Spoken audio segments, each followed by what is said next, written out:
नाज़रीन, बात करेंगे भारत की, जहां पर आरएसएस ने एक घिनौनी साजिश इस वक्त रची है मुसलमानों के खिलाफ।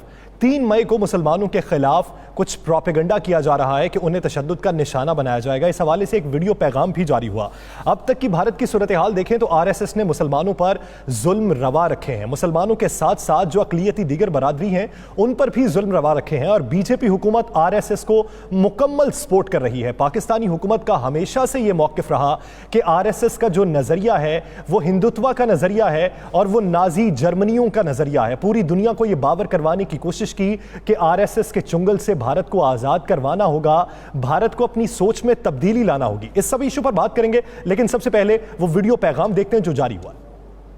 कायरता है, हमारा समझ लो कि धरती पे बोझ है, हमारा जीना ही व्यर्थ है। 3 तारीख को लॉकडाउन खुलते ही सभी हिंदू भाई महाराष्ट्र कूच करें, जो जहां पे है वो उसका वहीं विरोध करें। लॉकडाउन पे सभी की पोस्ट पे इसका विरोध, ऐसा विरोध हमें किसी मीडिया की जरूरत नहीं है, हमें किसी भ्रष्ट नेता की जरूरत नहीं है। हम खुद में सक्षम है, ये बता दूं। जब शांति दूत की बात आती है तो हर सेकुलर, हर कायर, हर नेता क्यों चुप हो जाता है, हर मीडिया क्यों चुप हो जाती है?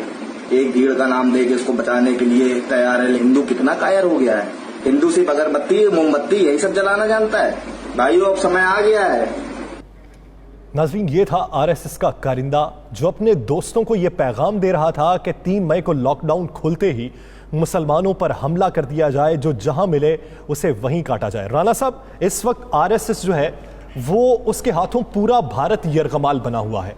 बीजेपी हुकूमत की मुकम्मल सपोर्ट है, लेकिन एक बड़ी आबादी ऐसी भी है जो बीजेपी के नज़रियात से इख्तलाफ रखती है। लेकिन इसके बावजूद भी ये तमाम तर सूरत हाल हुकूमत के कंट्रोल में क्यों नहीं आती? ये हुकूमत के कंट्रोल की बात नहीं है। बात यह है कि यासर, ये तो हुकूमत की मर्जी, उसकी मंशा, उसकी रजामंदी से हो रहा है। आप देखें कि ये वीडियो जो हमने चलाई, अगर ये हमारे पास वीडियो आई, क्या ये भारतीय हुकूमती इदारों के पास नहीं होगी? क्या उनके पास ये सब चीज़ें नहीं होंगी? प्लानिंग क्या हो रही है कि बाकायदा हुकूमत ने अहकाम जारी किए हैं पुलिस को, फ़ौज को, भारत के अंदर जितने भी कानून नाफिज करने वाले इदारे हैं, कि आरएसएस के गुंडे जहाँ चाहे जो चाहे करें, आपने उनको सपोर्ट करना है। और मुसलमानों समेत मुसलमानों समेत भारत में रहने वाले जितने भी अक़लियतें हैं उन सब को अगर ये ख़त्म भी कर दें तो आपने इनको ही सपोर्ट करना है।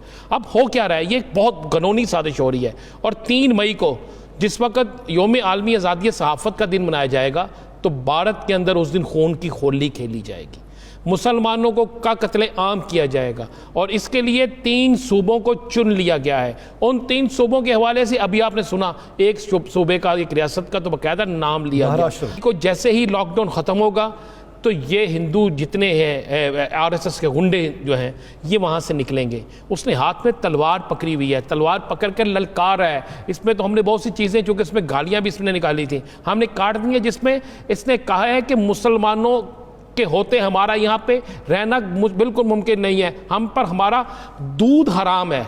ये लफ्ज़ इन्होंने इस्तेमाल किए हुए हैं, बड़ी गंदी गालियाँ दी हुई हैं इन लोगों ने। अब ये 3 तारीख को मुख्तलिफ 3 रियासतों के अंदर आरएसएस के गुंडे बाकायदा मुसलमानों के खून से होली खेलेंगे, मुसलमानों का कत्लेआम किया जाएगा, मासूम बच्चियों को उठाया जाएगा, मासूम बच्चों को कत्ल किया जाएगा, उनकी चौकों, गली मोहल्लों, बाज़ारों, चौराहों पर लाशों को लटकाया जाएगा। ये फैसला हो चुका है। और ये बाकायदा, ये जो शख्स है, ये कोई आरएसएस का एक आम कारकुन नहीं है, ये उनका बाकायदा एक ओहदेदार है। और वो ओहदेदार है जिसके खिलाफ आज से पहले कई मुकदमा दर्ज हैं। अब वो ओहदेदार बाकायदा अपने लोगों को मैसेज भेज रहा है, ये व्हाट्सएप मैसेज भी गया, ये वीडियो पैगाम भी गया। और एक ज़ाहिर तो यही लगता है कि हुकूमती पुष्टपनाही हासिल है, क्योंकि अब तक तो कानून इतना मजबूत हो चुका है कि लोग डरते हैं सोशल मीडिया पर कुछ बात करते हुए, क्योंकि आपको एजेंसी के अफराद आके उठाते हैं। आप अगर रियासत के खिलाफ बात कर रहे हैं, आप वो नज़रिया अपनाए हुए हैं जो मुतशद्दिद रवैया है, तो आपको वो मुतल्लिका इदारे आके घर से उठा के ले जाते हैं। तो अगर इस शख्स को अभी तक उठाया नहीं गया, इसके खिलाफ कोई कार्रवाई नहीं की गई, तो ये तो सरासर यही बात है कि इसे हुकूमती पुष्टपनाही हासिल है। बिल्कुल, इसे हुकूमती पुष्टपनाही हासिल है। हुकूमत की तरफ से असला इन्हें दिया गया है, हुकूमत की तरफ से इन्हें ट्रांसपोर्ट दी जाएगी, हुकूमत की तरफ से इन्हें जिस जगह इन्होंने जाना है वहां तक पहुंचने की रसाई दी जाएगी, हुकूमत की तरफ से पुलिस और इनकी इनकी जो फौज है वो बाकायदा इनको सहूलतकार के तौर पर इस्तेमाल में आएगी। जहाँ पर ये देखेंगे कि मुसलमान ज़्यादा अक्सरियत में हैं, वो इन पर हमलावर होंगे, तो आप उस वक्त देखेंगे उस वक्त कानून नाफिज करने वाले इदारे दरमियान में आ जाएंगे और इनका बीच बचाव करा देंगे। मगर जहाँ पर मसाजिद को जलाने में ये कामयाब हो जाएंगे, जहाँ पर ये घरों के अंदर आग लगाने में कामयाब हो जाएंगे, जहाँ पर ये दरगाहों मज़ारात को तोड़ने में, उनको तोड़फोड़ में ये कामयाब हो जाएंगे, वहाँ पुलिस दीगर अदारे दूर खड़े होकर तमाशा देखते रहेंगे। ये बाकायदा एक प्लानिंग है और बाकायदा भारतीय हुकूमत नरेंद्र मोदी के अहकाम पर अमल कर रही है। और ये अमल जो है, आपने एक बड़ा देखें, पाकिस्तान के अंदर कोई शख्स सोशल मीडिया पर किसी अक़लियत के खिलाफ कोई बात करे, अल्लाह के फजल करो से हमारे अदारे हरकत में आते हैं। चाहे वो शख्स जितना मर्जी ताकतवर हो, उसको पकड़ा जाता है, उसके खिलाफ कार्रवाई की जाती है। मगर भारत के अंदर क्या हो रहा है? नहीं राणा साहब, भारत में भी हरकत में आते हैं। अगर आपने खिलाफ बोला हो हिंदुओं के, अगर आपने खिलाफ बोला हो हुकूमत के, अगर आपने हुकूमत के वो एक्ट्स जो हैं, वो इकदामात जो हैं, जो मकबूजा कश्मीर में अपनाए गए या फिर उधर शहरियत के हवाले से अपनाए गए, उसमें जिसने बात की उसे घर से उठाया गया,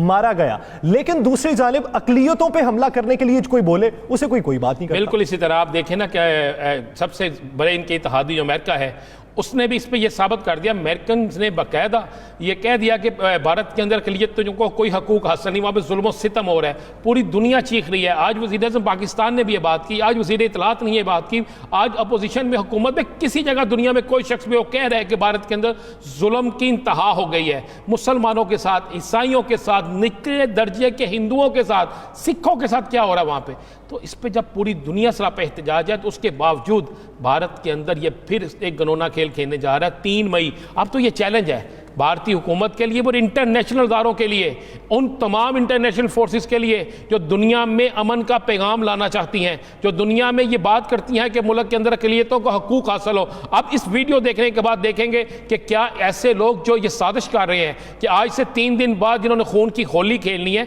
क्या वो मुसलमानों को वहाँ पहुँचा सकेंगे या नहीं पहुँचा सकेंगे। लेकिन यह सर एक ज़हन में रखिएगा, जितना मर्जी ये कोशिश कर लें, जो हालात आ रहे हैं, इस हालात में हमें नज़र आ रहा है कि आने वाले दिनों में मुसलमानों के अंदर एक ऐसी तहरीक शुरू होगी कि भारत के अंदर आरएसएस के गुंडे जो हैं ये निस्त और नबूद हो जाएंगे। ये आप देख लीजिएगा।